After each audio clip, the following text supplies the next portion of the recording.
Hey guys, welcome back to Loft Sports. It's Tyler. So Notre Dame goes into the horseshoe with a valiant effort, but comes up short against Ohio State. Final score: raise your hand if you had 21-10 as your final score.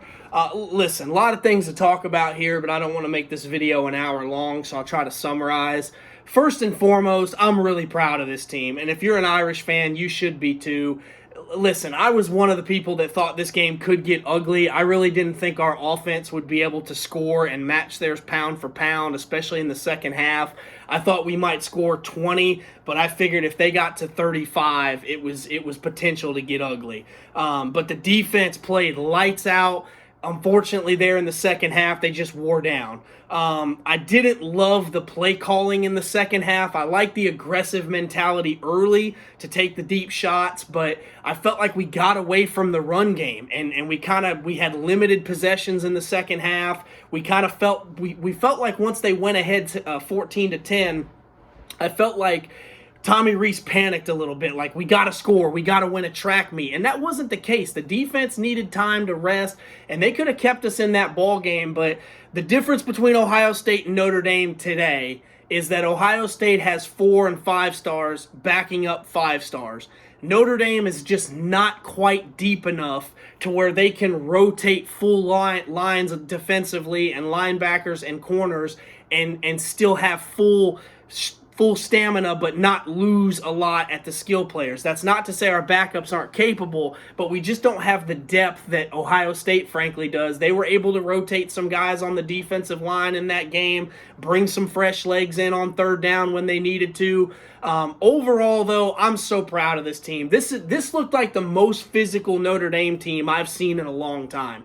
I thought we were more attacking and more aggressive, and I thought we quite frankly believed we could win that game. And that's a testament to Coach Freeman and the boys just buying in.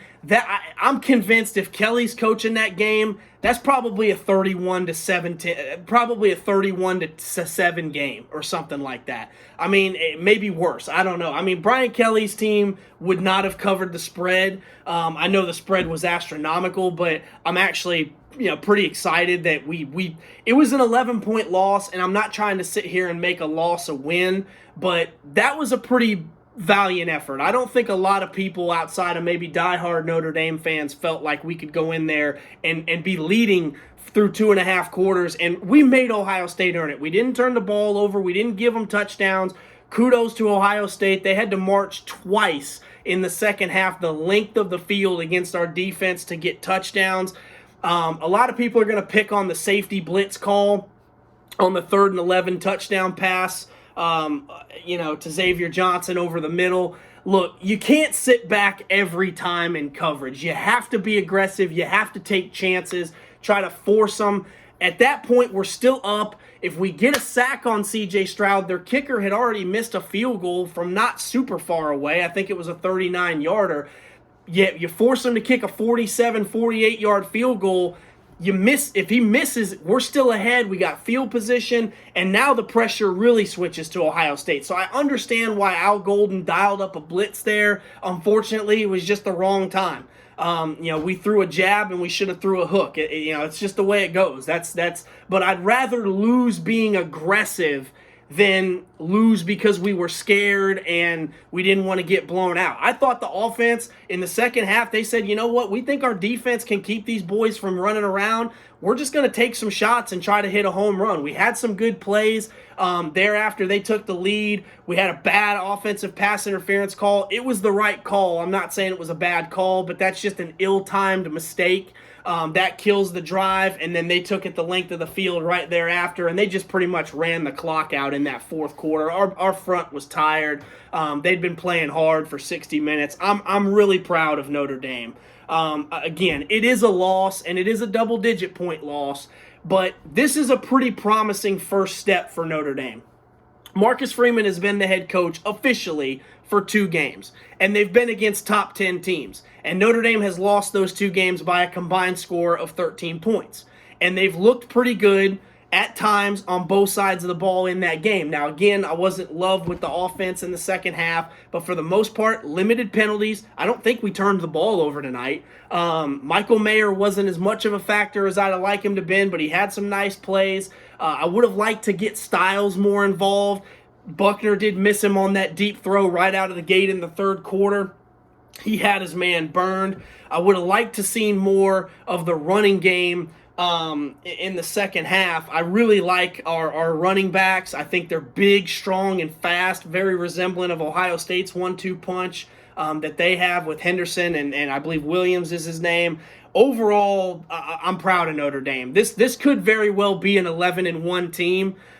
There's not anybody on the schedule that I'm scared of after watching this team tonight. You know, I would have gave all the respect to Ohio State, all the caution flags I could wave. I waved them in this preview video, but after seeing that Notre Dame team tonight, I think we can beat Clemson. I think we can beat USC. I think we can go to North Carolina and handle their offense.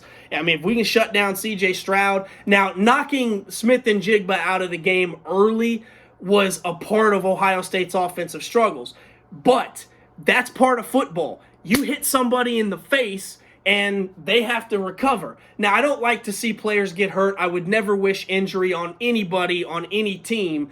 And it's unfortunate when great players get left out of big games or have to leave with an injury. But that wasn't just like a bad luck break where he twisted a knee or something on a non-contact. Notre Dame got physical. We had a couple of their guys gimpy. In the second half, they leaned on us and had some of our guys dinged up. But I think that's a testament to a boxing match. That was two good football teams playing physical for 60 minutes. Man, you don't see 21-10 in college football much. That was an NFL game. That was playmakers keeping the ball in front of them. Yes, some of it was conservative coaching by both coaches, I think. Hey, we don't want to be the team that makes the gaffe that opens up the game for the other side. But that's a testament to Marcus Freeman. I think Ryan Day's adjustments were a little better than Marcus's and the staff in the second half. But listen, this was Marcus's first game. I mean, this was his first true game, in my opinion, as a head coach. And I thought Notre Dame went in there and they punched right back. And I think Ohio State fans will admit we gave them a hell of a lot more of a struggle. I know they were nervous in that second half because they got the ball twice and didn't do nothing with it. If we could have just generated some offense there, things might have been differently. But a credit to Ohio State's defensive line, Hall and those boys. They got after it and they played better down the stretch, and the better team won. But ultimately, as a Notre Dame fan, this is the most excited I've ever felt after a loss, I think. Maybe since when we went down to Florida State when they were number one and we almost kind of should have beat them. But I think this Ohio State team is a little more electric than that Florida State team was. I'm not saying Notre Dame's going to run the table and get into the playoff. We still got 11 games ahead of us. But I think now, as an Irish fan, with the recruiting that's going on and the way we saw Freeman coach in game, again, it's just one game. How can you not be ecstatic about the future of this team and the future of this program? I watched my alma mater, Nebraska, today, where I was born and raised. I'm not a Husker fan. Struggle with a North Dakota team that's an average FCS team. And Virginia Tech loses to Old Dominion last night. Utah, who everybody was really high on, goes to unranked Florida, who's probably better than they were. They probably should have been ranked, but loses the game at Florida. They're out of the top 10. This loss should not drop Notre Dame out of the top 10. Maybe drop us to 10, but this loss should not drop Notre Dame out of the top 10. We were a very good football team tonight. We played a legitimate national championship caliber team on the road in their stadium, held their best unit, which was their receivers, in check for most of the game. Credit to C.J. Stroud, made some plays, scrambled through some bullets. Buckner just couldn't quite make those plays. He did tweak his ankle on that one play in the third quarter, and that might have affected his ability to run. But overall, I was pretty impressed. Tyler threw the ball down the field better than I thought he would. I just think our receivers, not having Avery Davis really sucks. Lindsey made a nice catch. Serrano played well. overall, I'm pretty proud. I would have liked to seen a little more success in the passing game, and I would have liked to seen more of a physical running attack north and south in the second half, because I think we were hurting them in that first half. I'm a little disappointed we got away from that in the third and fourth quarter, especially when the game was tight and their defense was getting tired too. But ultimate credit to Ohio State. This was a good football game. I mean, even if you're not a fan of either one of these teams, if you were watching because your team had handled business early in the day, like, my God, Georgia looked amazing. Obviously Alabama rolled an inferior opponent. I think a lot of people were tuning into this game late as all the other games were winding down and saying, wow, Notre Dame's playing pretty well. Had a chance to win that game. Just didn't go our way. But ultimately, this is the kind of game that Notre Dame needed as a program. It is a loss. I'm not going to sit here and try to wave a consolation flag and try to crown us as kings for losing a game by 11 points. But this was a game where Notre Dame can say, we went in there and we fought and we lost, but we can get better. And if we play better, we might win that game. And who's to say there may not be a rematch later in the season? Just saying, it's possible. Ohio State's probably going to handle their business. They might lose one game in the Big Ten. I don't think they're going to lose to Michigan 2 years in a row. And based on what I saw from Penn State the other night, I'm not real impressed with Penn State. So I don't know. Ohio State might run the table.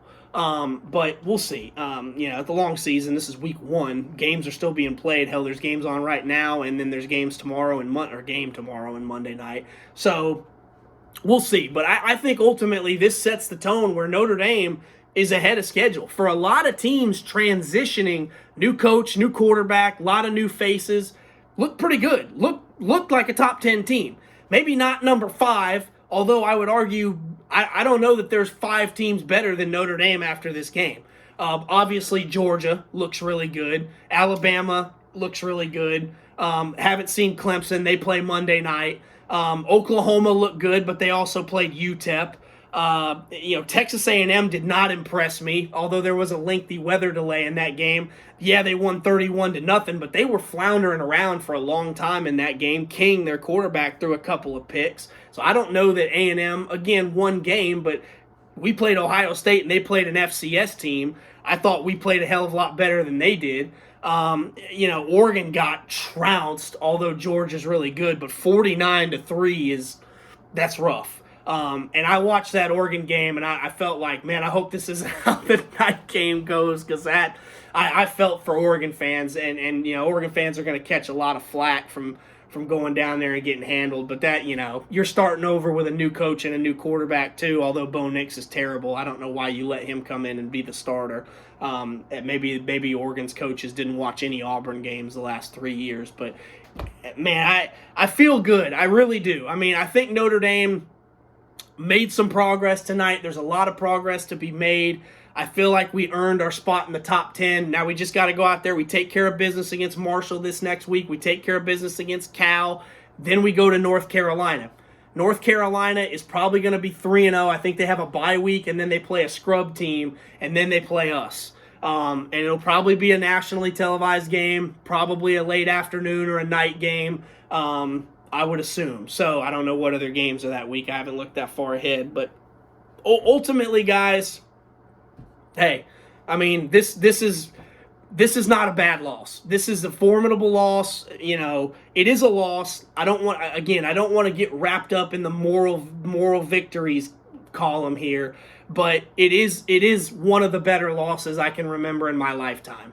The Georgia loss a few years ago was a hard fought. Both losses to Georgia were pretty admirable, especially the one down there between the hedges where I felt like we showed physically we could hang with a team like that. Unfortunately, it all got washed away in the rain in Ann Arbor a month later when we went up there and got clapped by Michigan. But I don't think Marcus Freeman's teams are going to be rolling over. Those boys fought to the end tonight, and I think they got a swagger and a belief that they can beat some good teams. We got a long season ahead of us, but I feel a lot more optimistic after this game than I did leading up to it.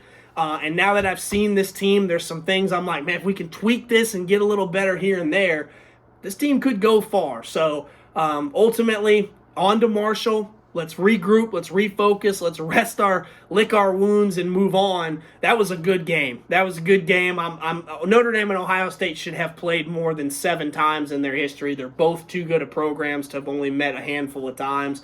Maybe we'll meet again soon. Who knows? But until then, this is Tyler with Loft Sports signing off. Go Irish.